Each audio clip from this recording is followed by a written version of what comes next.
আজ থেকে লাখো বছর আগে সত্যযুগে যখন মন্দিরাচল পর্বতের কাছাকাছি প্রায় ১০০ বছর ধরে একটানা একই স্বর শোনা যাচ্ছিল, ওম বেদাত্মনে বিদ্মহে হিরণ্যগর্ভায় ধীমহি তন্নো ব্রহ্ম প্রচোদয়াৎ।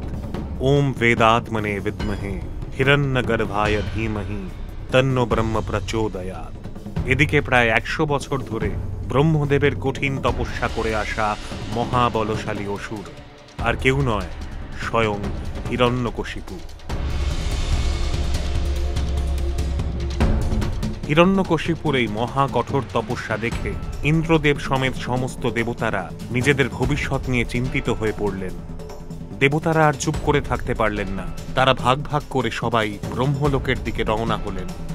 ত্রাহি মম পিতামহ, ত্রাহি মম পিতামহ, ত্রাহি মম পিতামহ।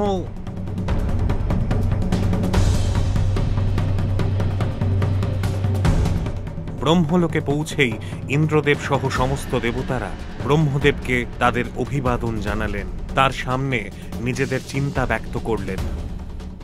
পিতামহ, খুব বেশি দেরি হয়ে যাওয়ার আগেই আপনার কাছে বিনম্র প্রার্থনা, দয়া করে আগে থেকেই মহাবলশালী হিরণ্যকশিপুকে কোনো একটা সাধারণ বরদান করে সন্তুষ্ট করে দিন। দেবরাজ, আপনি ভুলে যাচ্ছেন যে হিরণ্যকশিপু প্রায় ১০০ বছর ধরে কঠোর তপস্যা করছেন। এটি স্বয়ং মা প্রকৃতির অটুট নিয়ম যে যেমন তপস্যা তেমন ফল। স্বয়ং ব্রহ্মদেবের মুখে কঠোর বচন শুনে দেবরাজ সহ সমস্ত দেবতাগণ ব্যাকুল হয়ে উঠলেন। সবাই স্বর্গলোক ত্যাগ করলেন। এদিকে পৃথিবীর মুদ্রাচল পর্বতের ঘাটির কাছে হিরণ্যকশিপু তখনও কঠোর তপস্যাতে বিলীন। সময় বয়ে যাচ্ছে।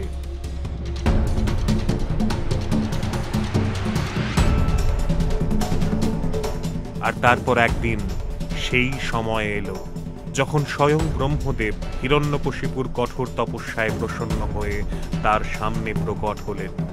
হিরণ্যকশিপুকে তার ইচ্ছের কথা প্রকাশ করতে বললেন। ওঠো বৎস, চোখ খোলো। আমি তোমার এই কঠোর তপস্যায় অতি প্রসন্ন। ব্রহ্মদেব, আপনার চরণে শতকোটি প্রণাম। বৎস হিরণ্যকশিপু, তুমি যে প্রকারের বরদানের ইচ্ছে প্রকাশ করো আমার কাছে চাইতে পারো। ব্রহ্মদেবের মুখে এই বাণী শুনে হিরণ্যকশিপু আর দেরি না করে ব্রহ্মদেবের কাছে অমর হতে চাইলেন। যার উত্তরে ব্রহ্মদেব বললেন, সম্ভব নয়, এটি প্রকৃতির নিয়ম বিরুদ্ধ। কোনো অন্য প্রকারের আরো কঠিন বর চাইতে অনুরোধ করলেন। আমি জানতাম আপনি আমাকে কখনো অমরত্বের বর প্রদান করবেন না, তাই আমি আগে থেকেই এর বিকল্প ভেবে রেখেছিলাম, যা প্রদান করতে আপনি প্রতিশ্রুতিবদ্ধ। এটুকু বলে হিরণ্যকশিপু ব্রহ্মদেবের কাছে এমন বর চাইলেন যা শুনে স্বয়ং ব্রহ্মদেব আশ্চর্য হয়ে গেলেন। দেবতারা তো যেন আগে থেকেই নিজেদের সিংহাসন খুইয়ে বসেছিলেন। এদিকে এই বরদানের জন্য হিরণ্যকশিপুকে না কোনো দেবতা, রাক্ষস, খক্ষস, মানুষ কিংবা পশু মারতে পারবে। তাকে দিনেও হত্যা করা যাবে না, রাতেও না। তাকে কোনো অস্ত্র দিয়ে মারা যাবে না, না কোনো শস্ত্র দিয়ে। তিনি পৃথিবীতেও মরবেন না, না আকাশেও। তার মৃত্যু ঘরের ভেতরেও হবে না, ঘরের বাহিরেও হবে না। তথাস্তু। ব্রহ্মদেবের কাছে বরদান পেয়েই হিরণ্যকশিপু নিজের জীবন নিয়ে সম্পূর্ণরূপে সুনিশ্চিত হয়ে গেলেন। তার মৃত্যু ভয় তাকে ছেড়ে গেল। সে নিজেকে অজেয়, অমর ভেবে বসলেন।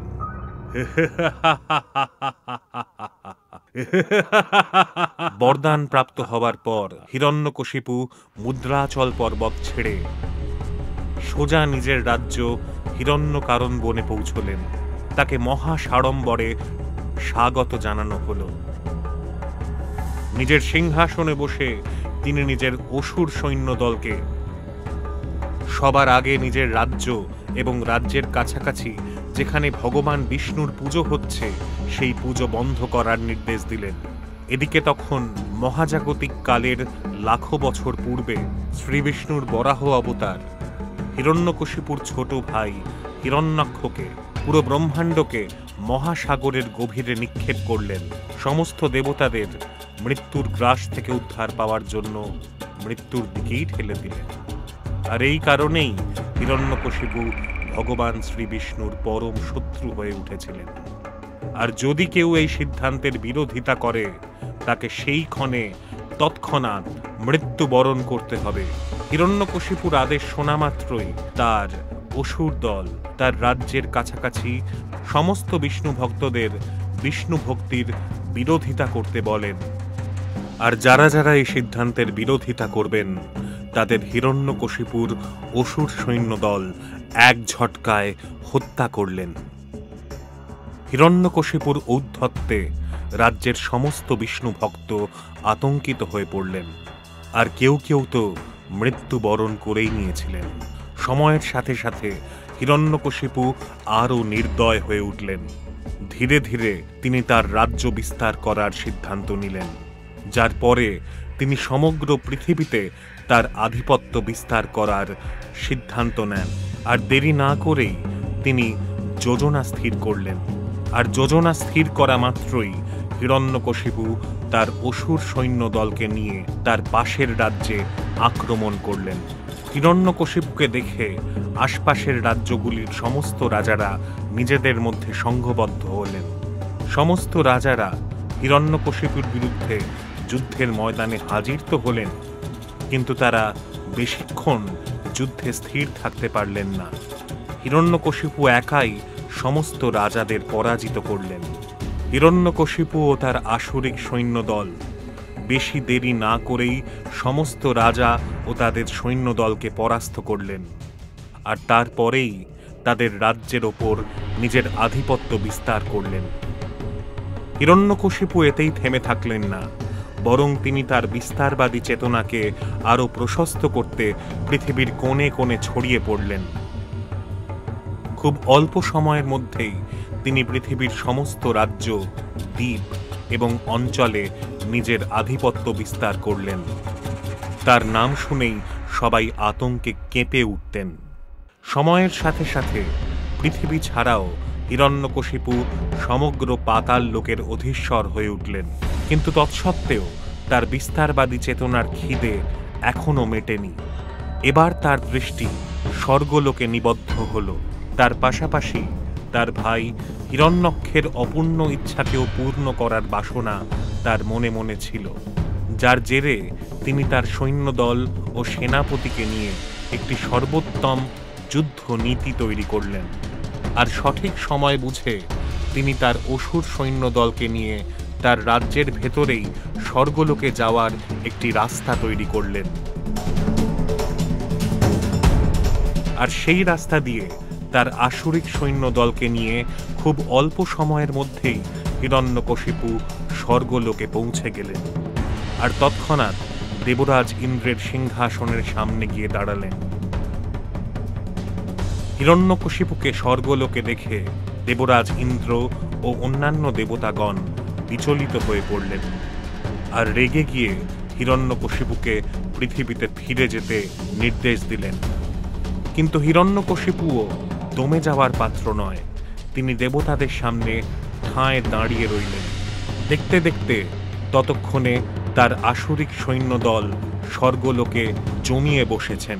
এই দৃশ্য দেখে ইন্দ্রলোক বুঝতে পারলেন যে সামনেই বিষম যুদ্ধ। যুদ্ধের দামামা বেজে উঠল। সমস্ত অসুর সৈন্য ও দেবতাগণ সম্মুখ সমরে অবতীর্ণ হলেন। আর এদিকে দেবরাজ ইন্দ্র, অগ্নিদেব ও সূর্যদেব অন্য দেবতাগণদের নিয়ে হিরণ্যকশিপু ও তার সমস্ত যোদ্ধাদের বিরুদ্ধে যুদ্ধের ময়দানে টেক্কা দিতে শুরু করলেন। দেবতাগণ তাদের দৈব শক্তি ব্যবহার করে অসুর দলের ওপর ঝাঁপিয়ে পড়লেন। হিরণ্যকশিপুর সমস্ত যোদ্ধারা একের পর এক পরাস্ত হতে শুরু করলেন। তার অসুর সৈন্যদল দেবসেনাদের সামনে আস্তে আস্তে পরাস্ত হতে শুরু করলেন। এই মরণ সংহারের দৃশ্য দেখে হিরণ্যকশিপু ক্রোধান্বিত হয়ে পড়লেন। তার শারীরিক বল ব্যবহার করে হিরণ্যকশিপু নিজেই সমস্ত দেবতাদের বিরুদ্ধে যুদ্ধের ময়দানে এগিয়ে গেলেন।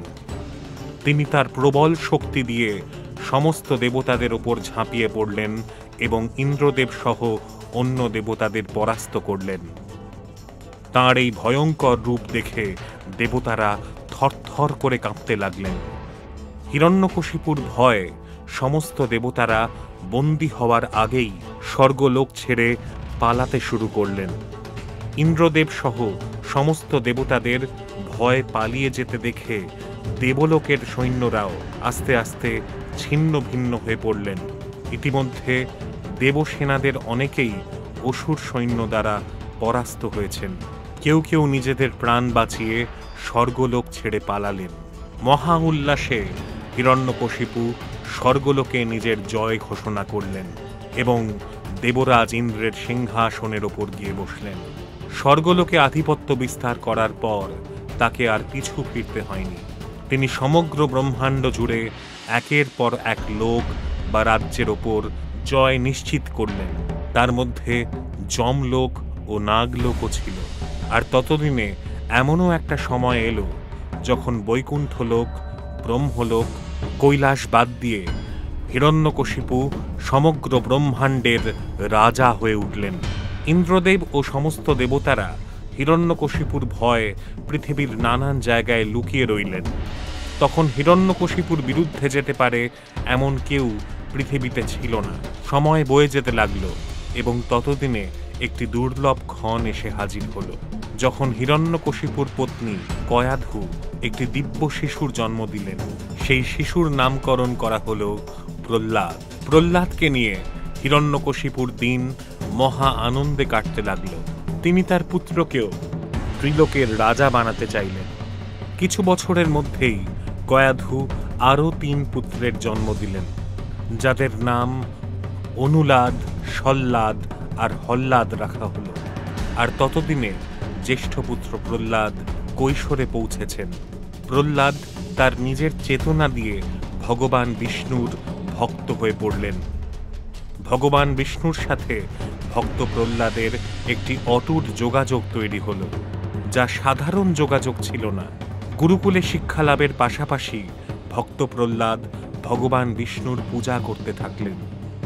সময়ের সাথে সাথে তার শিক্ষা পূর্ণ হল, যার পরে তার গুরুকে নিয়ে ভক্ত প্রহ্লাদ বনরাজ্যে ফিরে এলেন ও হিরণ্যকশিপুর সামনে এসে দাঁড়ালেন।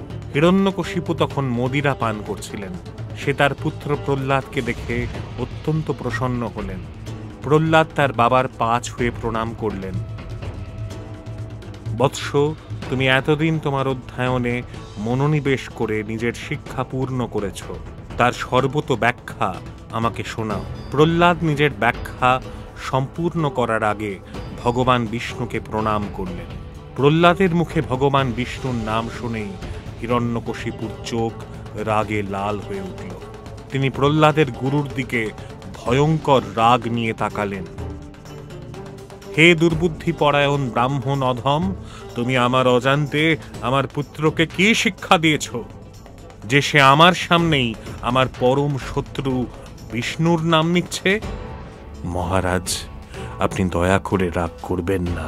প্রহ্লাদ আমার শিখিয়ে দেওয়া কথা বলছে না।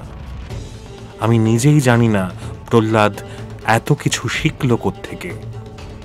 যার পরে হিরণ্যকশিপু তার পুত্রর কাছে তার শিক্ষার হেতু জানতে চাইলেন, যার উত্তরে ভক্ত প্রহ্লাদ বললেন, ভগবান বিষ্ণু সকল জীবের আত্মায় রয়েছেন।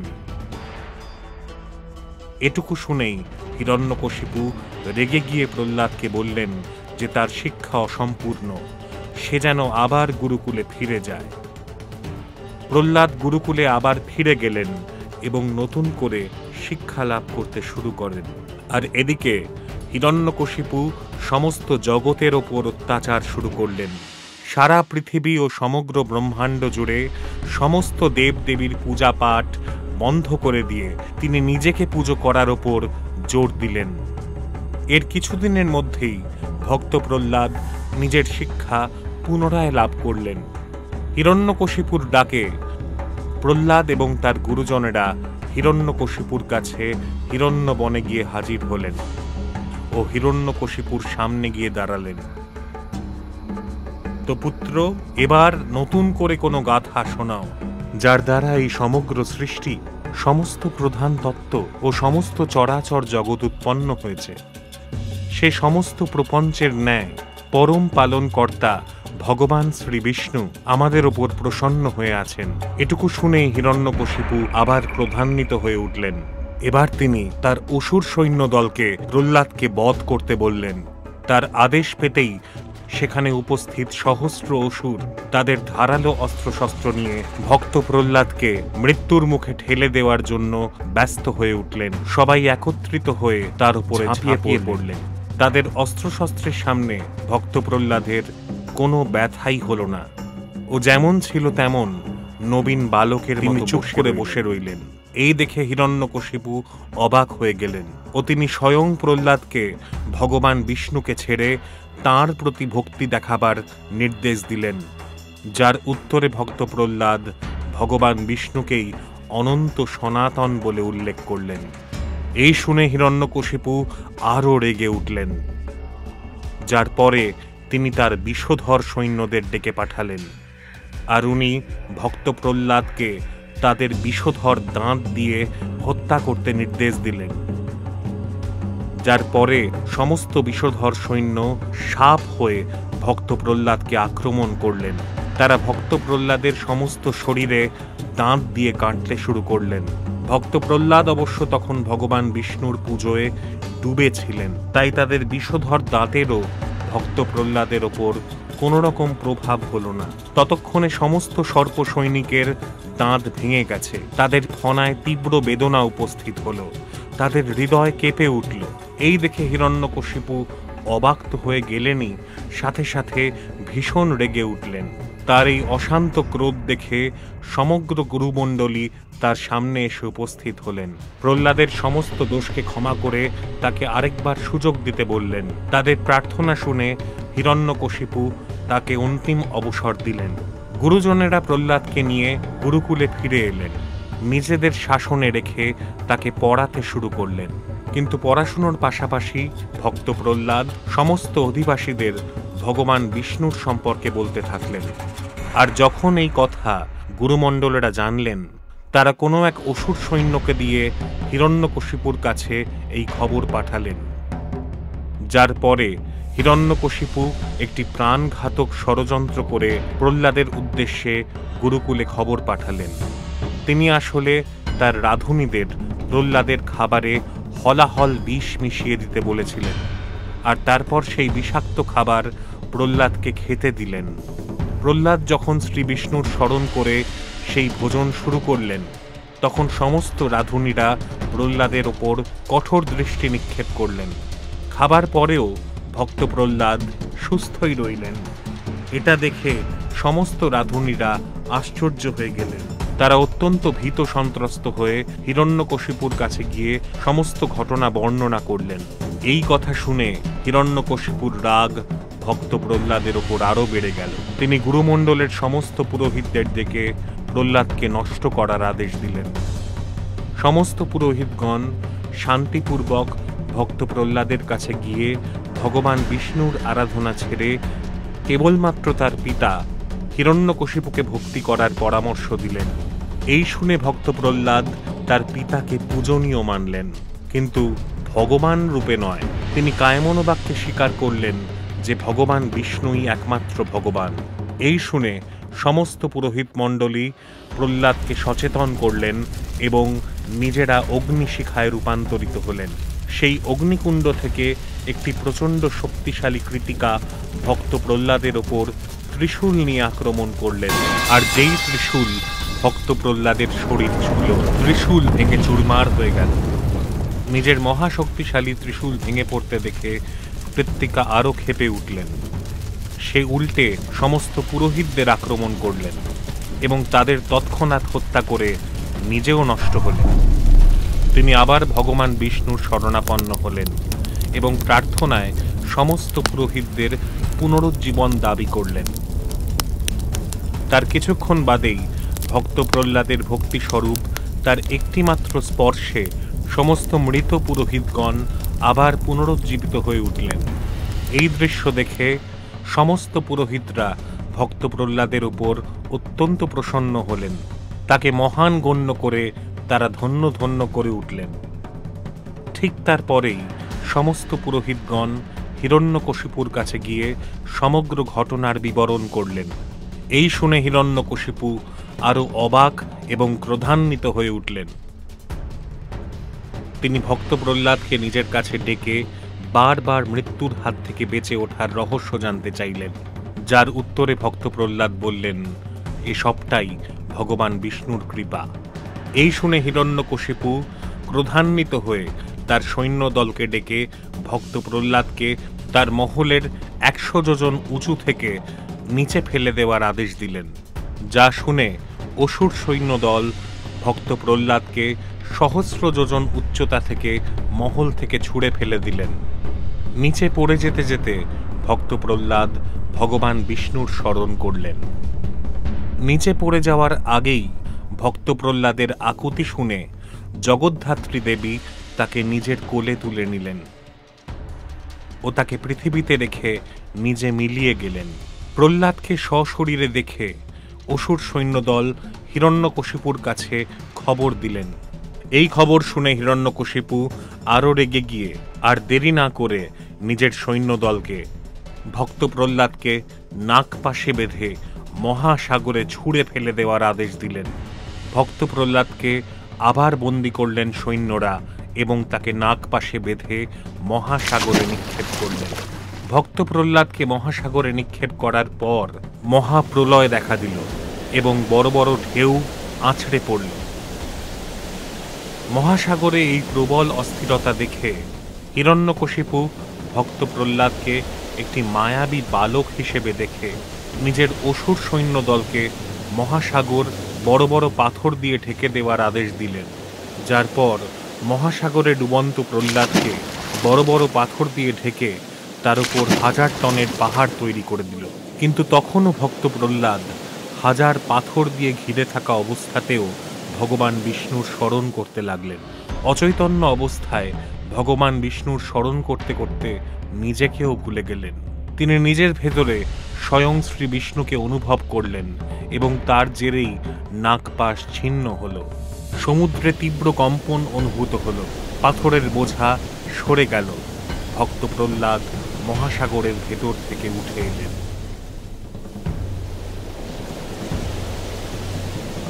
আর পৃথিবীতে পা রাখার পরেই তার মনে পড়ল যে তিনি প্রহ্লাদ। তিনি পৃথিবীর বুকে বসে বিলাপ করতে করতে বিষ্ণুর স্তুতি করলেন। তার প্রার্থনা শুনে কিছুক্ষণের মধ্যেই সমস্ত জগতের পালক স্বয়ং বিষ্ণু তার সামনে অবতীর্ণ হলেন। সাক্ষাৎ শ্রী বিষ্ণুকে নিজের সামনে দেখতে পেয়ে ভক্ত প্রহ্লাদ গদগদ হয়ে উঠলেন। তাকে অভিবাদন করে তিনি তার চরণে লুটিয়ে পড়লেন। হে প্রহ্লাদ, আমি তোমার অনন্য ভক্তি দ্বারা অত্যন্ত প্রসন্ন। তোমার যা বর চাই আমার কাছে চাও। যার উত্তরে ভক্ত প্রহ্লাদ সর্বক্ষণ ভগবান বিষ্ণুর প্রার্থনা করার সিদ্ধান্ত নিলেন। ভগবান বিষ্ণু এতে স্বীকৃতি দিয়ে অন্য বর চাইতেও বললেন। যার উত্তরে ছোট্ট প্রহ্লাদ তার পিতার সমস্ত পাপ কর্ম ভুলে গিয়ে তার পিতাকে ক্ষমা করে দেওয়ার কথা বললেন। তথাস্তু বলে শ্রী বিষ্ণু আবার মিলিয়ে গেলেন। যার পর ভক্ত প্রহ্লাদ আবার রাজমহলে ফিরে এসে সোজা তার মা কয়াধুর কাছে গিয়ে পৌঁছলেন। মাতা কয়াধু তাকে কোলে তুলে নিলেন এবং ঠিক সেই মুহূর্তে হিরণ্যকশিপু এই দৃশ্য দেখলেন। মাতা কয়াধুর সঙ্গে প্রহ্লাদকে দেখে হিরণ্যকশিপু আবার রেগে উঠলেন আর গভীর চিন্তায় নিমগ্ন হলেন। তার মনে পড়ে তার ছোট বোন হোলিকার কথা। তারপরে তিনি হোলিকাকে নিজের কাছে ডেকে পাঠালেন। পরের দিনই রাজমহলে হোলিকা এলেন, যার সাথে হিরণ্যকশিপু একটি সম্পূর্ণ ভয়ঙ্কর যোজনা তৈরি করলেন। সমগ্র নগরে একটি আয়োজন তৈরি করতে বলা হলো, আর এই আয়োজনে অন্তর্গত ভক্ত প্রহ্লাদকে প্রজ্বলিত চিতায় হোলিকার সঙ্গে প্রবেশ করতে বলা হলো। আসলে হোলিকার ব্রহ্মদেবের কাছে আগুনে না জ্বলার বর ছিল, আর সেই সুযোগে হিরণ্যকশিপু ভক্ত প্রহ্লাদকে মেরে ফেলতে চাইল। সন্ধ্যা হতেই এই মিথ্যে আয়োজনের শুরু হলো। কয়াধু না চাইতেও ভক্ত প্রহ্লাদকে জোর করে হোলিকার কোলে বসিয়ে চিতা জ্বালিয়ে দেওয়া হলো। আগুন জ্বলতেই ভক্ত প্রহ্লাদ শ্রী বিষ্ণুর স্মরণ করলেন। এই দেখে হোলিকা জোরে জোরে হেসে উঠলেন। তা দেখে হিরণ্যকশিপুও হাসতে লাগলেন। আর কিছুক্ষণ পর ভক্ত প্রহ্লাদের কিছু না হলেও হোলিকার অবশ্যই গরম লাগতে শুরু করলো। সময় যেতে যেতে এই গরম জ্বলনে অনুভূত হলো এবং হোলিকা সেই চিতায় ছটফট করতে করতে ভস্ম হয়ে গেলেন। যা দেখে হিরণ্যকশিপু গর্জন ও বিলাপ ছাড়া আর কিছুই করতে পারলেন না। কিন্তু ভক্ত প্রহ্লাদ চিতা থেকে হেঁটে বেরিয়ে এলেন।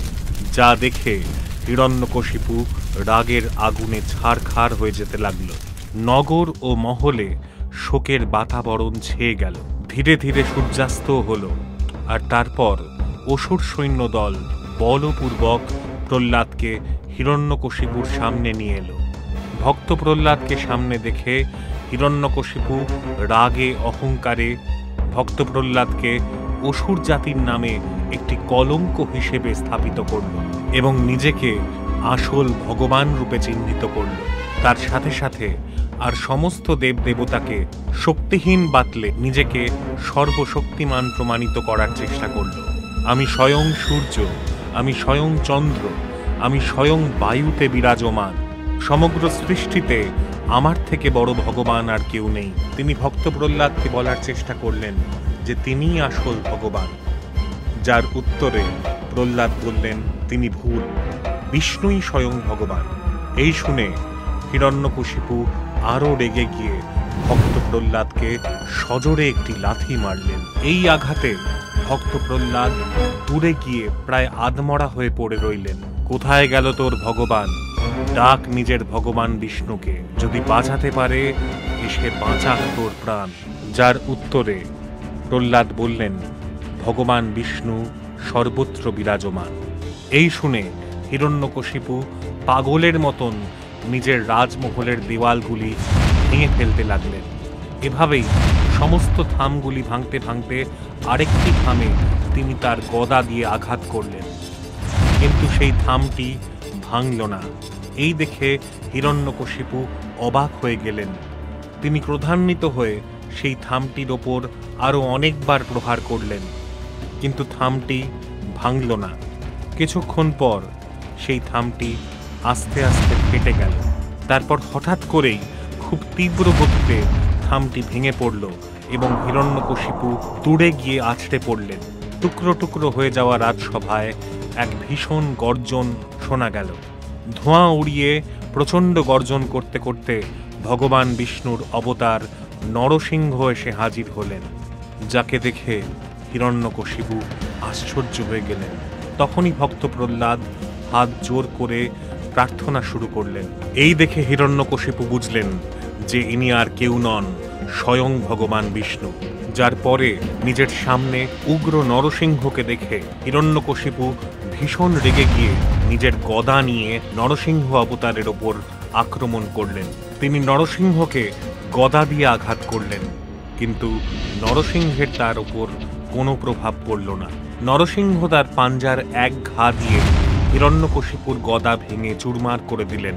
এই দেখে হিরণ্যকশিপু গদা ছেড়ে তলোয়ার নিয়ে নরসিংহের দিকে এগিয়ে গেলেন, কিন্তু তাতেও নরসিংহের ওপর কোনো প্রভাব পড়ল না। নরসিংহ তার প্রহারে সেই তলোয়ারটিকেও নষ্ট করে দিলেন। নিজের অস্ত্রশস্ত্রকে এভাবে নষ্ট হতে দেখে হিরণ্যকশিপু মল্লযুদ্ধে নরসিংহকে আহ্বান করলেন। তিনি সরাসরি তার হাত দিয়ে নরসিংহের ওপর আঘাত হানলেন। নরসিংহ তার হাত ধরে হিরণ্যকশিপুকে মাটিতে আঁচড়ে ফেললেন এবং তাকে মল্লযুদ্ধে পরাস্ত করলেন। এই সাংঘাতিক দৃশ্য দেখে সমস্ত অসুরকুল আশ্চর্য হয়ে থরথর করে কাঁপতে লাগলেন। এই প্রথমবার হিরণ্যকশিপুর সামনে এমন কেউ দাঁড়িয়ে রয়েছেন যিনি তার চেয়েও বেশি শক্তিশালী এবং তাকে ধুলোতে নিক্ষেপ করার ক্ষমতা ধরেন। এইভাবে মার খেতে খেতে হিরণ্যকশিপু বুঝতে পারলেন যে এবার তার পালিয়ে যাওয়াই শ্রেয়। তিনি নরসিংহর কাছ থেকে পালাতে পালাতে এদিক ওদিক দৌড়তে লাগলেন। নরসিংহ তার পিছু পিছু দৌড়তে দৌড়তে তাকে তার পাঞ্জার ভেতরে মুঠিবদ্ধ করলেন। পুরো রাজমহল জুড়ে ঘষতে ঘষতে তাকে মূল দরজার সামনে নিয়ে গেলেন। সেখানে গিয়ে তাকে তিনি তার কোলের ওপর শুইয়ে দিলেন। বিষ্ণু, আমাকে কেউ মারতে পারবে না, তা সে তুমি যতই চেষ্টা করো। তুই এখন ঘরের বাইরেও নেই, ভেতরেও নেই, তুই মাটিতেও নেই, আকাশেও নেই। এখন দিনও নয়, রাতও নয়। আমি তোকে অস্ত্র দিয়ে মারব না, শস্ত্র দিয়েও নয়। আমি দেবতাও নই, রাক্ষসও নই, খক্ষসও নই। আমি মানুষও নই, পশুও নই। আমি নরসিংহ। এই বলে নরসিংহ নিজের ধারালো পাঞ্জা দিয়ে হিরণ্যকশিপুর শরীর ছিন্ন ভিন্ন করল। এই আঘাতে হিরণ্যকশিপুর প্রাণ বেরিয়ে গেল এবং সে তৎক্ষণাৎ মৃত্যুবরণ করল। এই দেখে ভক্ত প্রহ্লাদের নিজের পিতার মৃত্যুর হেতু খুবই দুঃখ অনুভব হল, কিন্তু তিনি এটিকে ভগবান বিষ্ণুর ইচ্ছা হিসাবে মেনে নিয়ে নরসিংহের সামনে হাত জোড় করলেন। নিজেদের রাজাকে এভাবে মৃত্যুবরণ করতে দেখে সমস্ত অসুর সেনা হিরণ্যবন ছেড়ে পাতাল লোকের দিকে দৌড়ে পালিয়ে যেতে থাকলেন। এই অবস্থায় কিছু অসুর সেনা নিয়ন্ত্রণ হারিয়ে নরসিংহের ওপর আক্রমণ করে বসলেন, যার পরে নরসিংহ নিজের প্রলয় রূপ ধারণ করে সমস্ত অসুর সৈন্যকে পরাস্ত করলেন। সমস্ত সৃষ্টিকুলকে হিরণ্যকশিপুর প্রভাব থেকে মুক্ত হতে দেখে সমস্ত দেবতাগণ অত্যন্ত প্রসন্ন হলেন, কিন্তু তাদের সমস্ত প্রসন্নতা মুহূর্তেই চিন্তায় পরিবর্তিত হল যখন নরসিংহ সমস্ত অসুর সৈন্যকে প্রহার করার পরেও শান্ত হলেন না। আসলে হিরণ্যকশিপুর মতন মহাপ্রলয়ঙ্কারী অসুর সমেত সমস্ত অসুরদের মারতে মারতে নরসিংহ ক্রোধে এতটাই উগ্র হয়ে উঠেছিলেন যে তিনি শান্ত হওয়ার পরিবর্তে আরও অস্থির হয়ে উঠলেন। তিনি এখন পুরোপুরি নিয়ন্ত্রণ হারিয়েছেন, যা কিনা সম্পূর্ণ সৃষ্টির বিনাশের কারণ হয়ে উঠতে পারে। আর এই দেখে সমস্ত দেবতাগণের একমাত্র একটি মার্গের কথাই স্মরণে এলো, সেটি ছিল কৈলাস মার্গ। সমস্ত দেবতাগণ পৃথিবী থেকে কৈলাসের উদ্দেশ্যে রওনা দিলেন। সৃষ্টিকে রক্ষা করুন মহাদেব, নয়তো নরসিংহ সমস্ত সৃষ্টিকে উজাড় করে দেবে। এই পুরো সৃষ্টি মার্গে আপনি একমাত্র যিনি নরসিংহদেবকে নিয়ন্ত্রণ করতে পারেন। জেগে উঠুন মহাদেব, জেগে উঠুন।